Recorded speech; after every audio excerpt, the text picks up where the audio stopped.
Glória a Deus. Amém. Abra uma Bíblia comigo em 2 Timóteo, capítulo 4, versículo 1 ao 7.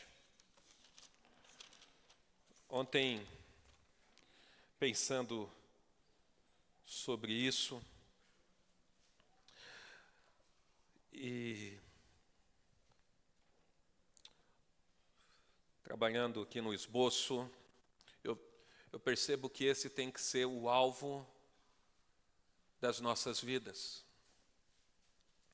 A gente precisa ter um senso de que esse deve ser o alvo de todo cristão como servo de Deus. O apóstolo Paulo, nessa epístola pastoral, além de trazer vários ensinamentos, tanto para Timóteo quanto para Tito, ele faz uma afirmação de que ele combateu o bom combate. A gente nunca pode perder de vista que nós estamos numa batalha. Nós estamos em um combate, em uma luta, em uma guerra. Embora nós somos soldados de Cristo, e por sermos soldados de Cristo, nós fazemos parte do exército vencedor, nós não podemos perder de vista de que nós estamos numa guerra. E o apóstolo Paulo aqui, ele vai dizer que combateu o bom combate. Como é bom quando a gente tem a consciência de que a gente fez todo o possível para cumprir com o propósito de Deus no nosso trabalho. E Paulo, ele tinha essa consciência de que ele tinha feito todo o possível. E ele chega no final da sua vida com esse sentimento: combati o bom combate. Isso tem que levar-nos a uma reflexão sobre essa guerra que nós estamos travando, se a gente tem combatido um bom combate, ou se a gente tem desfalecido diante do momento em que vivemos. Olha o versículo 4, capítulo 4, versículo 7 primeiro, e depois eu vou ler do versículo 1 ao 7. Combati o bom combate, completei a carreira, guardei a fé. Feche os seus olhos. Pai, eu te louvo nessa noite, Senhor. Tu és um Deus santo e poderoso, Pai. Eu peço, Deus, que Tu fales conosco nessa noite, abrindo, Senhor, o nosso entendimento acerca da Tua palavra, nos dando compreensão, ó Deus, das Tuas Escrituras, para que possamos, ó Deus, sermos tocados por Tua verdade, Pai. Em nome de Jesus, amém. Então a gente não pode perder de vista, irmãos, que a gente está nessa batalha, nós estamos nesse combate. Primeiro, nosso alvo de vida precisa ser o alvo de glorificar e exaltar o nome do Senhor. Tudo o que a gente faz, a gente precisa fazer para a glória de Deus. Mas a gente não pode se esquecer que nesse fazer tudo para a glória de Deus, a gente tem responsabilidades nessa caminhada cristã, nesse combate do qual nós fazemos parte, como soldados de Cristo, o exército de Cristo, cujo general é o nosso Senhor e Salvador, Jesus Cristo. E para isso, a gente não pode perder de vista que a mesma veemência, a mesma aplicação, a mesma dedicação que a gente tinha para com o pecado, para com os desejos da nossa carne, para com os desejos do nosso coração, agora a gente tem que vir na mesma pegada para com a nossa vida com Deus. Como cristãos, a gente não pode fazer separação do santo e do sagrado e do profano. Muito obrigado, irmãos. A gente não pode fazer separação entre o sagrado e o profano. Muitas pessoas na igreja, eles fazem separação do sagrado e do profano. O que seria isso, irmãos? Seria mais ou menos assim: na igreja, enquanto eu estou no culto, eu estou adorando, eu estou louvando, eu estou bendizendo o nome do Senhor, eu estou cantando, eu estou lendo a Bíblia, eu estou orando.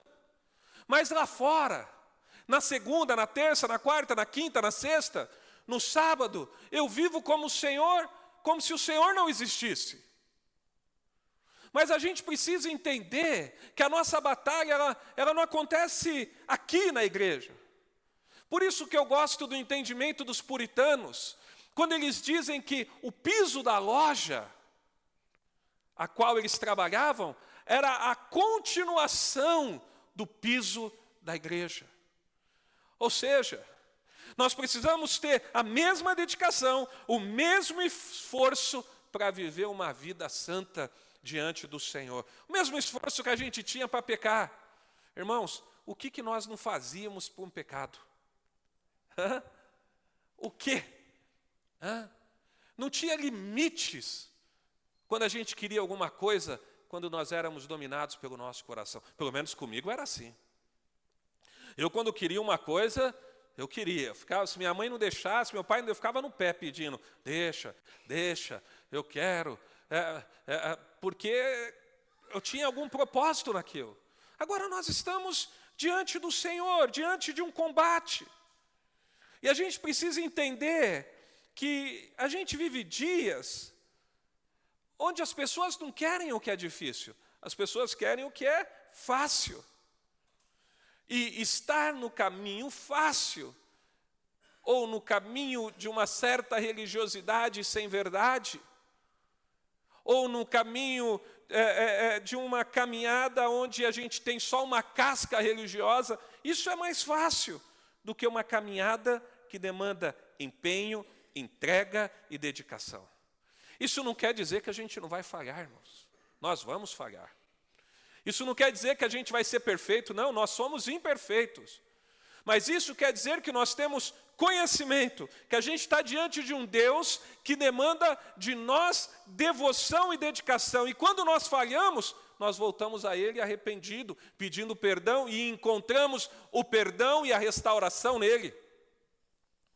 Nossa vida cristã deve ser uma vida na presença de Deus. A minha vida, ela precisa ser uma vida que vai além de palavras. A minha vida precisa ser uma vida que vai além do que as pessoas veem.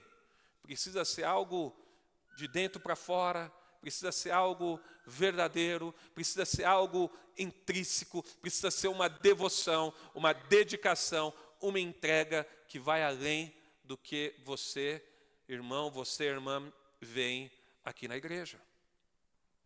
A gente precisa ter uma entrega constante e genuína. Não é algo assim. Seria bom se fosse assim, mas é algo assim, ó.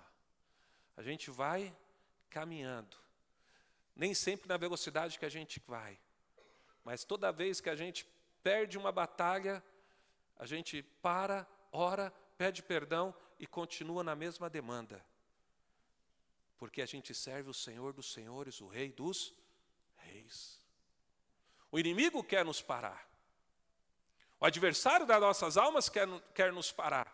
Mas a gente precisa estar atentos e vigilantes. Podemos perder batalhas, mas não a guerra. Porque nós estamos do lado vencedor, do lado de Cristo. Por isso precisa ter uma entrega constante. Por isso precisa haver em nós algo genuíno, um amor genuíno, uma adoração genuína, um tempo de qualidade genuíno na presença do Senhor. Um tempo, todos os dias, do qual eu me separo para buscar o meu Deus. Uma genuinidade cristã no comportamento, nas decisões, na vida, para a glória do nosso Senhor. Isso envolve devoção. Nós precisamos ser devotados ao nosso Deus. Isso envolve constância, fervor na nossa vida espiritual.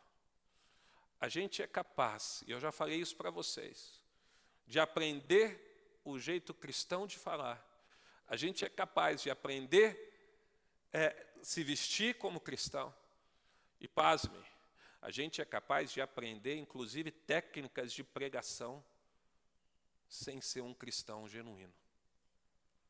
E a gente precisa olhar para as Escrituras e precisa ver nas Escrituras a importância de nossa vida não ser apenas algo exterior, mas ser algo por completo.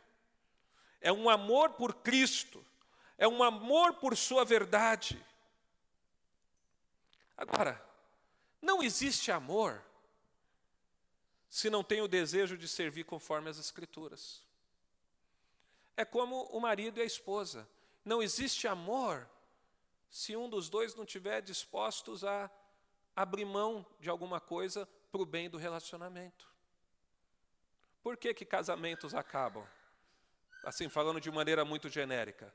É porque não há um entendimento. Ninguém abre mão. Mas no relacionamento tem que haver. Abrir mão, tem que haver ceder.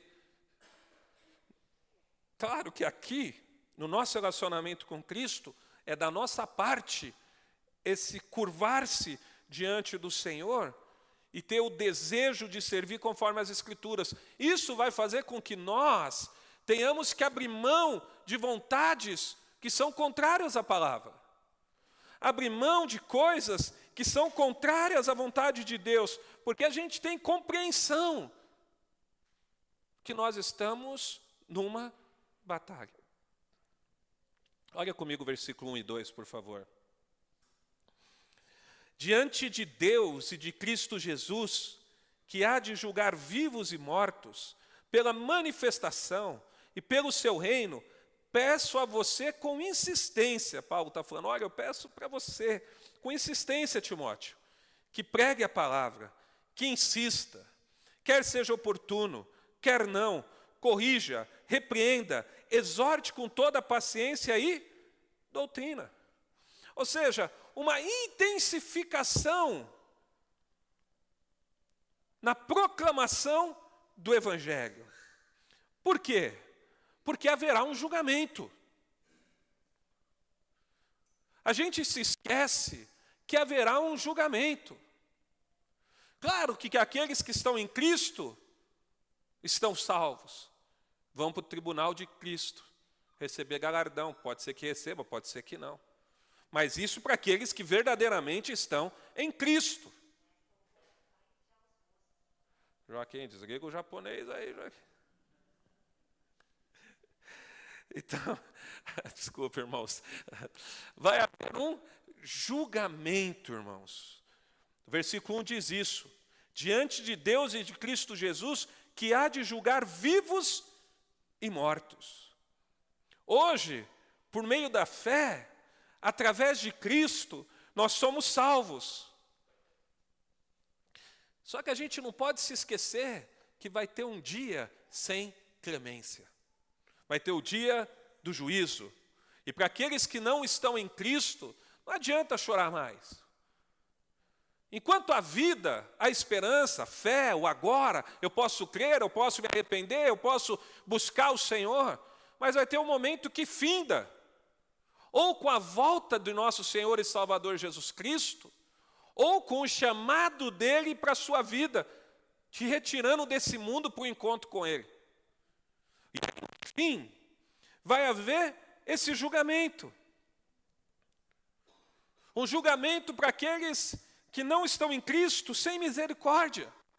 Um julgamento para aqueles que não estão em Cristo, aonde a ira do Senhor será manifesta.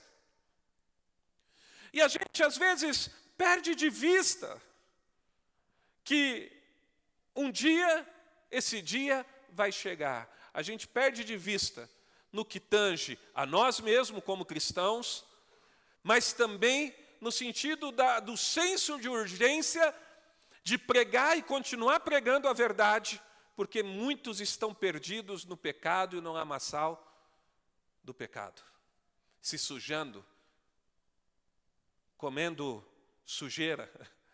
Eu vejo a Melissa lá em casa, agora ela aprendeu a engatinhar, irmãos. Começou devagar, mas agora a bichinha está rapidinho com o joelhinho e com a mão. Mas sabe uma coisa que ela faz que a gente tem que ficar em cima, César? Come sujeira. Hã? A falta de conhecimento dela, presta atenção, não isenta ela do mal que a sujeira faz. Come papel, plástico, o que tiver pela frente, que ela põe tudo na boca. Ela não tem conhecimento. Meu povo se perde por falta de... A gente acha que a falta de conhecimento isenta da responsabilidade. Não, irmãos. A falta de conhecimento vai levar a gente a fazer coisas erradas, condenáveis diante do Senhor. E se diante da oportunidade do arrependimento não haver arrependimento, vai ser sem misericórdia, sem clemência esse dia. Não só para nós, mas para aqueles que estão aí fora, para aqueles que brincam com o cristianismo, para aqueles que brincam com a palavra de Deus, para aqueles que brincam com a verdade. Por isso Paulo está insistindo para que pregue em tempo, em fora de tempo, porque somente a pregação do Evangelho salva vidas.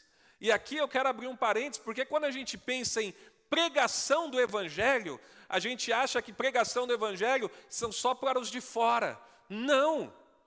Nós, como cristãos, precisamos ouvir o Evangelho sempre, porque nós temos uma capacidade de esquecer incrível. Nós temos uma capacidade de acreditar na promessa do pecado fácil. Então nós sempre temos que estar ouvindo o Evangelho. Sempre precisamos estar nos lembrando das boas novas. Sempre precisamos estar ouvindo a palavra de Deus. Porque a fé vem pelo ouvir e ouvir.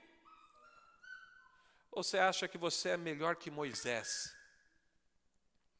Porque Moisés tirou o povo do Egito, foi para o deserto, e no momento de nervoso, por causa da murmuração do povo, que queria água, Deus fala para ele tocar na rocha, ele pega e fere a rocha. Não deve ter sido batida fácil, fraquinha não, porque a Bíblia diz fere a rocha, de nervosismo. Por causa disso, ele não pôde entrar na terra prometida. Isso é terra prometida ali de Canaã, né, que está com o Senhor, porque ele era um servo de Deus, para ninguém ficar confuso aqui. O que a gente vê é que homens de Deus também podem falhar.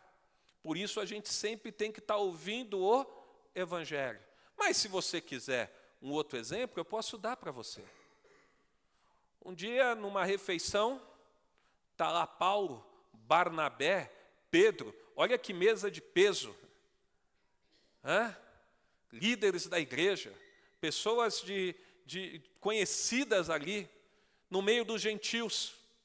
E Pedro ali comendo com a mão, e Barnabé e Paulo comendo tranquilamente. Quando chega alguns da parte de Tiago, que era de uma linha um pouco mais rígida, que defendia, quem está vindo de quarta-feira vai entender isso, defendia alguns costumes judaicos. E aí Pedro e Barnabé começam, Pedro e Apolo, Barnabé mesmo, né? Pedro e Barnabé, eles começam a se retirar, se afastar dos gentios. E aí Paulo vai dizer para eles assim, olha, Paulo vai dizer na carta, resisti Pedro face a face, porque o que ele estava fazendo não era cristão. Nós estamos falando de um homem que a sombra dele, ao refletir a presença de Deus, curava. Nós estamos falando de um homem que andou sobre as águas. Nós estamos falando de um homem que pregou para os gentios ali na casa de Cornélio, na cidade de Jope. Então, queridos, todos nós precisamos ouvir o Evangelho a todo momento. E aonde que nós ouvimos o Evangelho? Não é no canal da Rede de Bandeirantes à noite, durante a semana. Nós ouvimos o Evangelho e a pregação do Evangelho na igreja, no culto, na escola bíblica. Nós ouvimos a palavra de Deus. E claro, no estudar a Bíblia durante a semana, no orar. Então a gente não pode perder de vista, porque Paulo vai dizer, olha, vai haver um julgamento. E a gente tem que viver pensando isso. Se esse fosse o meu último dia de vida, o que eu faria diferente? Se fosse o teu último dia de vida hoje, o que você faria diferente hoje? Se amanhã, quando você estiver vivendo, chegar no final do dia, hoje acabou.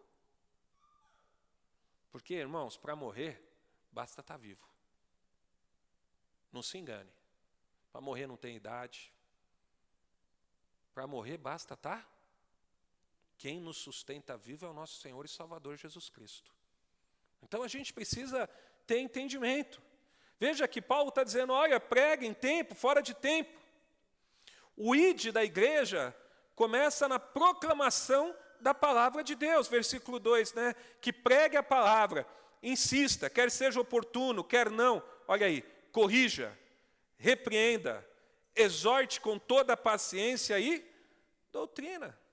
Então ele aconselha, ele orienta a aconselhar, orientar, dar conselho, orientar os mais novos. Aqueles mais novos na igreja, se aproximar, orientar. A Bíblia vai dizer que as mulheres mais velhas devem ensinar as mulheres mais novas. Será que isso acontece, irmãos? Hein, irmãs de mais idade? Tem que acontecer. Vocês têm que ensinar as mais novas a não ser rebelde com o marido. A amar mais o marido. Os mais novos e os mais fracos com amor. Fazendo o quê? Levando ao crescimento no Senhor. Não só isso. A Bíblia diz, repreenda. Nossa época é uma época onde as pessoas não gostam de serem chamadas à atenção. Nós estamos vivendo uma época assim. As pessoas não gostam de serem orientadas, repreendidas. As pessoas não querem estar erradas. São capazes de pegar algo de um jeito e mudar totalmente a história para dizer que está certo, quando na verdade está errado. Porque as pessoas não suportam serem confrontadas. Nós vivemos numa época que você corrige o tolo, você ganha um inimigo. Corrige o sábio, ganha um amigo. A gente está vivendo numa época onde as pessoas não querem ser ensinadas. Cada um quer seguir o seu caminho. Mas repreensão, confronto, faz parte do amor. A palavra de Deus nos confronta. Deus nos confronta. Deus nos corrige. O amor de Cristo em nós nos leva a amar. E quem ama, confronta o pecado. Amor não é passar a mão na cabeça, irmãos. Amor não é permitir o que está errado. Amor é confronto também. É você falar quando a pessoa está errada. É você... Tem gente que pensa que não tem que falar quando está errado. Claro, dá jeito certo, mas tem que falar. Nem sempre as pessoas vão aceitar. Porque corrija um tolo e ganha o quê? O inimigo. Às vezes, quando é tolo demais, é melhor não falar. Porque vai ser arrependimento na certa. Mas entre nós, como povo de Deus, devemos nos confrontar em amor. O amor de Cristo nos leva a amar. E quem ama, confronta o pecado. Terceiro, Paulo está dizendo também, olha, exorte com toda a paciência e doutrina. Isso fala, é um encorajamento, é um incentivo para que todos no Senhor ensinem, inculquem, inculcar a palavra de Deus na mente. A gente inculca as pessoas. O que a gente faz com as crianças? A gente está inculcando a palavra de Deus. Se eu estou em casa sentado, o Rafael está do meu lado, e o Rafael falou uma palavra de baixo calão, provavelmente ouviu na escola. Eu falei, o que você falou? Não, desculpa. Eu falei, não, está desculpado, mas isso é pecado. Deus não vai me perdoar. Eu falei, vai, vem aqui, vamos orar. Abracei ele, orei com ele, falei, perdoado, mas não pode fazer de novo. A gente precisa exortar com paciência, ensinar. Tem pai, tem mãe que passa a mão na cabeça do filho quando faz errado. Tem pai e tem mãe que passa a mão. Não, a gente precisa ensinar com paciência, encorajando, incentivando e inculcando a palavra de Deus. Isso na igreja também. Entre nós, como irmãos em Cristo. Quando alguém vai fazer uma fofoca para você, fala, irmã, para com isso. Isso é pecado. Quando alguém está fazendo uma coisa errada, para com isso. Isso não está certo. A gente precisa aprender isso, ter uma cultura de não sermos feridos, de não levar as coisas para o coração, de não se ofender por qualquer coisa. Não. O amor envolve correção. Envolve falar, olha, está errado isso, está errado aquilo. Não é assim, não é esse comportamento que você precisa ter. Não é assim que as coisas funcionam. Exorta com paciência a não desviar da verdade jamais, para que as pessoas não se desviem da verdade. Olha comigo o versículo 3 e 4, irmãos. Olha para você ver como Paulo vai entrando. Paulo era muito inteligente, né? Inspirado por Deus. Então, olha o que ele diz. Pois virá o tempo em que não suportarão a sã doutrina. Olha, virá o tempo que as pessoas não vão querer a sã doutrina. Pelo contrário, vão se rodear de mestre, segundo as suas próprias cobiças, como que sentindo coceira nos ouvidos. Se recusarão a dar ouvidos à verdade, entregando-se a fábulas. Fábulas. Vai haver um tempo, eu acho que esse tempo chegou, irmãos. As pessoas não querem a sã doutrina. Isso vai intensificar mais. Mas a verdade é que as pessoas não querem a palavra de Deus. Não querem a verdade pregada. As pessoas querem fábulas. Coisas que alimentam as suas próprias cobiças. Quando vem a verdadeira palavra, as pessoas rejeitam essa palavra. E há muitas desculpas para isso. Radicalismo. Essa pessoa é louca. Lavagem cerebral. Não, a palavra de Deus, ela vai nos levar e vai nos distinguir daqueles que pertencem a Cristo e daqueles que não pertencem a Cristo. É a ovelha e o bode. É o joio e o trigo. Está misturado. Não é o nosso papel arrancar. Cristo vai arrancar o joio. Vai fazer a separação das ovelhas dos bodes. Nosso papel é confrontar por meio da palavra, com amor e com paciência. Esse tempo chegou. As pessoas preferem ouvir coisas boas do que serem confrontadas pela palavra de Deus. As pessoas dos nossos dias são pessoas cheias de orgulho próprio, que muitas vezes não querem ser confrontadas. Não querem a verdade, não querem nada que contradiz o que o coração quer. Tempo ruim os nossos irmãos. Tempo muito ruim os nossos dias. Muito, mas muito ruim. Onde as pessoas não querem o que as Escrituras ensinam de fato. As Escrituras, elas nos trazem a verdade bíblica, a verdade de Deus está aqui. Por aqui, nós balizamos e devemos balizar a nossa vida. Devemos nos orientar pelas Escrituras. Mas as pessoas não querem mais as Escrituras.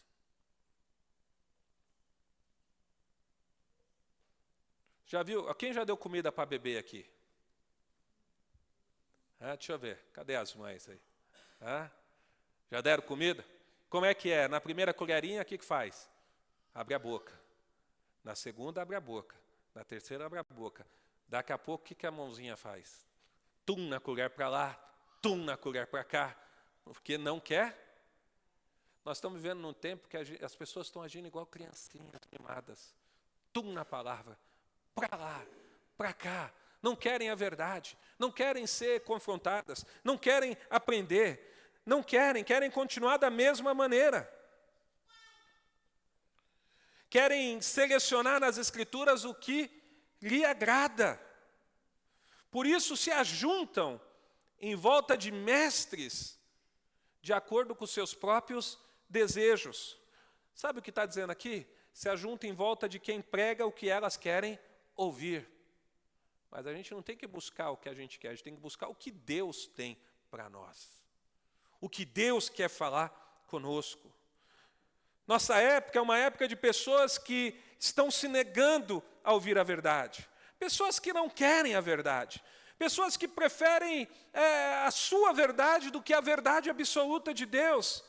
Pessoas que buscam aquilo que é mais conveniente, que é mais fácil. Quando, na verdade, nem sempre o caminho mais fácil é o caminho certo. Às vezes é o caminho mais difícil. Imagine você, 430 anos de escravidão no Egito. Deus manda o Salvador, aquele que vai tirar. Você acha que vai ser tudo fácil. Você sai ali depois de Deus enviar 10 pragas sobre o país do Egito. Tira você com o braço forte do Egito. Quando você vai caminhando, os egípcios mudam de ideia e vêm atrás. Vocês olham para frente, tem o mar vermelho. Olha para trás, tem um exército vindo te buscar. Começa a murmuração. Foi para isso que você me tirou do deserto, do Egito? Foi para que a gente morresse aqui? Aí Moisés vai clamar. Deus abre o mar vermelho. O povo passa pelo mar vermelho. Deus fecha sobre os egípcios. Agora eles estão no deserto. Caminham. E quando encontram uma fonte de água, a fonte de água é amarga. Começa a murmuração de novo do povo. Aí Moisés vai e lança um tronco na água e a água fica doce. Chamaram aquela água de Mara. Depois você lê lá. Perceba que o fato deles estarem sendo libertos por Deus não isentou das lutas nem das dificuldades. E o que eu acho mais difícil de entender quando eu leio esses textos é quando eu vejo que Moisés sobe para o monte para falar com Deus e Deus vai dar os 10 mandamentos. E eles se juntam em volta de Arão e falam, olha, esse aí já morreu, vamos fazer um outro Deus para nós aqui. E eles fazem um bezerro de ouro. Se reúnem para fazer aquilo que desejam. Nossos tempos são assim. As pessoas se reúnem para buscar mestres que falam aquilo que elas querem ouvir. Acreditar em fábulas. Colocam as esperanças naquilo que não é verdade. Às vezes, irmãos, até com integridade, honestidade, sinceridade, mas totalmente refém dos seus próprios desejos. Olha o versículo 4 ao 7, e eu caminho para o fim aqui, vai dizer assim, mas você, seja sóbrio em todas as coisas, suportando as aflições, faça o trabalho de um evangelista, cumpra plenamente o seu ministério. Quanto a mim, já estou sendo oferecido por libação, e o tempo da minha partida chegou. Combati o bom combate, completei a carreira e guardei a fé. Então, Paulo está dizendo, você seja sóbrio em todas as coisas. O que Paulo está orientando a Timóteo, que se aplica para nós também, ele está orientando a ser equilibrado. Seja sóbrio, tenha equilíbrio. Creia e seja a sua vida em tudo voltada para Cristo. Viva, mas viva com toda a sua força para Ele. Tendo como alvo fazer a vontade dEle. Tendo como alvo cumprir com o propósito dEle para a sua vida. Isso envolve, irmãos, uma entrega total. Total. Para Ele. É entregar-se totalmente. É não ficar em cima do muro. É ter um lado. Sabe, irmãos, depois de casado, eu não tinha faculdade ainda. E a Juliana foi lá e me inscreveu no vestibular. Você vai fazer faculdade. Eu não vou no vestibular, nem estudei. Você vai, pagou o estojinho, um lápis, uma caneta, uma borracha, a roupa está aqui, pega o carro e vai fazer o vestibular. Eu fui, irmãos, não tinha estudado mesmo. A Juliana é professora de português, então eu fiz faculdade de matemática. Eu não terminei porque eu fui transferido para São Paulo pela empresa e não consegui transferir. Mas senão eu teria essa formação também de matemática. Eu fiz 2 anos de matemática presencial. Acontece, irmãos, que fazer faculdade de matemática não envolve fazer conta de mais e de menos, envolve derivada, envolve limite, envolve tanta coisa que vocês não têm ideia. Só letras. E eu precisava me dedicar totalmente à faculdade, porque senão não tinha condição de passar de ano. Então, teve vezes da Juliana pegar o carro, meus filhos, na época só tinha a Júlia e o Flavinho, a Júlia era pequena, acho que a Júlia tinha 8 anos, nem me lembro mais, o Flavinho menor ainda, e ir para o shopping, num sábado à noite, e vinham meus colegas da faculdade, que faculdade de matemática também é poucas pessoas, minha sala tinha 17 pessoas. Vim para minha casa para a gente ficar estudando cálculo, para entender o cálculo, como calcula a curva do vento, como que calcula tal coisa, para poder fazer a prova no decorrer da semana. Exigia de mim uma dedicação puxada de ensino. Eu me dediquei à faculdade. Enquanto eu estive ali, depois me tornei trainee, me transferiram para São Paulo, tive que trancar a faculdade, aí o Senhor me chamou para tempo integral, aí eu fui fazer outra faculdade. Mas a gente precisa entender que quando a gente se entrega por algo, a gente se dedica àquilo. Agora, como é que eu posso ter me entregado para fazer uma faculdade de matemática, estudando de sábado à noite, usando meus tempos livres para estudar, indo todos os dias à noite para a aula depois do trabalho. Depois, quando fui transferido para Ribeirão Preto, não tinha como ir, a coordenadora do curso foi me levar a prova lá no meu trabalho, para mim fazer a prova para fechar o ano. A gente se dedica tanto a essas coisas, como é que eu não me dedico ao Senhor? Como é que eu deixo o Senhor como secundário? Como é que eu vou conviver sabendo que eu me dediquei à faculdade, que eu me dedico ao trabalho, e não me dedico à obra do Senhor, e não me dedico à causa de Cristo, e não me dedico à igreja de Cristo? Porque, irmãos, não se engane, não tem como você amar o cabeça e não amar o corpo. Se eu amo Cristo, que é o cabeça, eu amo o corpo, que é a igreja. Não tem como eu amar a cabeça da Juliana e não amar ela como um todo. Nós precisamos nos entregar, viver com toda a nossa força para Ele, para fazer a vontade dEle. Não ficando em cima do muro. Não volte para trás aquilo que você já caminhou para frente na direção do Senhor, irmãos. Não recue, não pare.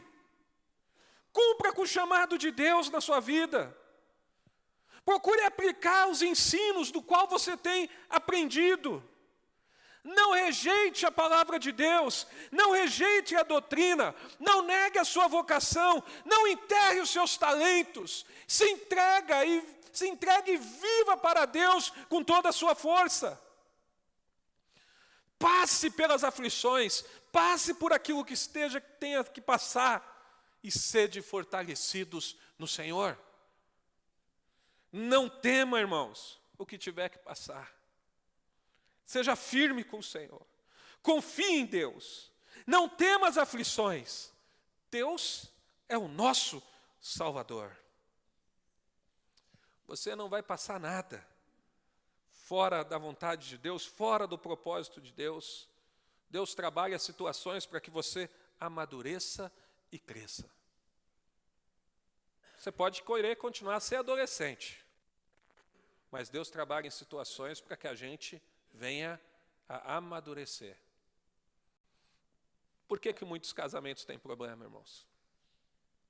Porque o marido casou e continua jogando videogame. Casou e continua passando a noite jogando videogame. Vocês pensam que aqui pode não ter caso assim, irmãos? mas é muito comum por aí. O marido casa e pensa que continua solteiro. Chega a hora que quer, sai a hora que quer, não presta conta. O dinheiro é dele, só a vontade dele que prevalece.